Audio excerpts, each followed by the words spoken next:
my name is Sydney Snowden in Miss Rui's first period class, and for my mock I.O., the question I will be presenting is, when does satire go too far and how should we respond? The global issues that I will be talking about are art, creativity, and imagination, and the sources that I will be using to discuss my points are political cartoons and the Colbert Report. Now, satire is an interesting tool that is used to communicate ideas, thoughts, and perspectives, and satire is often used for controversial topics, which is why satirists can often get carried away with what they're saying, and that can leave their overall message to appear as nasty or mean or just simply uncalled for according to the public eye. The first point that I have is exaggeration. Exaggeration is a main part of satire, and this exaggeration that satire inhibits, it often draws people away from the initial objective.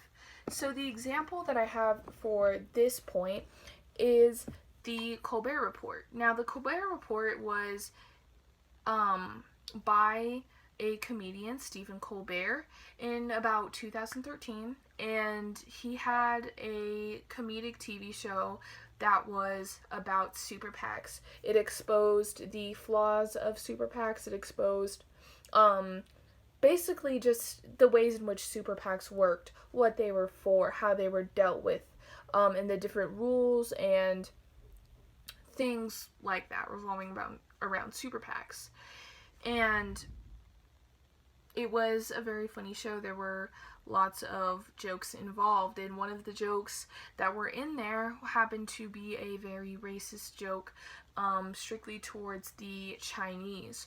So this is an example, like the racist joke towards the Chinese, that was very unnecessary to have in the show. It had nothing to do with super PACs.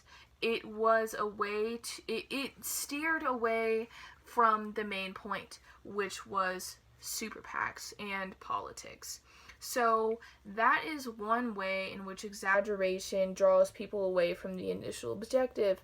That's how conflicts often start, through satire, and that is a perfect example of a satirist kind of getting too carried away with their point, to the point where it wasn't even about the point. The second thing is negativity and how offensive satire can be. Satire often spreads negativity, and it unnecessarily, it's offensive to others in an unnecessary way. Obviously, when people are saying certain things, someone is most likely going to get offended, but there's a point where the satirist knows that it's going to offend someone and continues to put that content out there, and I think that's very unnecessary. For example, the political cartoon that I had viewed, and it was one of Donald Trump who was riding a Twitter, like the Twitter logo bird, but it was in the form of a rocking bird. So you could like sit on it and it would rock, kind of like that. And he's like viciously like riding this bird and like tweeting at the same time. And I think this is a direct offense to Donald Trump himself about his habits. And this could also be offensive to those who support him. And this is an example of satire going too far because it's straight mockery. I mean, they're mocking his habits, whether his habits or his impulses or the things that he does are right or wrong. This is mockery, and mockery is not okay. And that's one way that it goes too far as well. And lastly, I kind of wanted to touch on how satire can also be bad for the satirists themselves. So the author can easily be misconstrued by the public eye, which is really bad, because the satirist could create an image for themselves that they do not want nor do they need. An example, going back to Stephen Colbert and the racist jokes.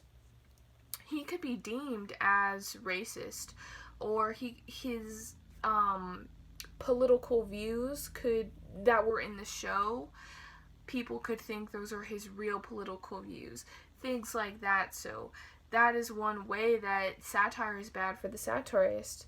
It creates a view that may be totally untrue. And the next idea that I had following that was the author of the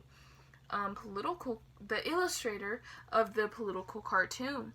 People could think that the author is a hater of Trump or anti-Trump or whatever you would like to call it, and that may not be true. It's the same thing. So satirists really have to be careful with how they convey their message and in what ways that they do convey their message, because it can really mess up their whole reputation if they're not careful.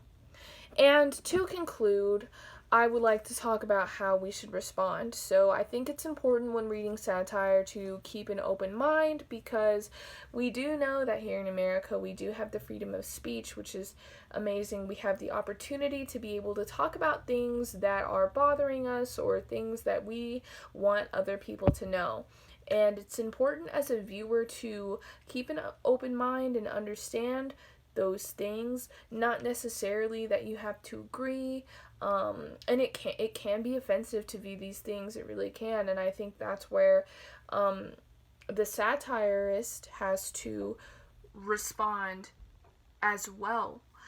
They have to keep in mind that yes, they do have the freedom of speech. They are able to say whatever they need to say. However, it is important to keep other people in mind. It is important to convey their message in a way that is genuine, that is real, but that isn't so mean or not even controversial, but just in ways that are uncalled for, or in ways that could just get, too far off or too carried away from what they actually want to say. So how we respond to satire is honestly to just keep an open mind, and even it's okay to talk about these things with the satirist. If you have access to contact the author, it's okay to have debates, it's okay to talk things out and to understand different perspectives. So that is what I learned about satire. And yeah, thank you for watching my video.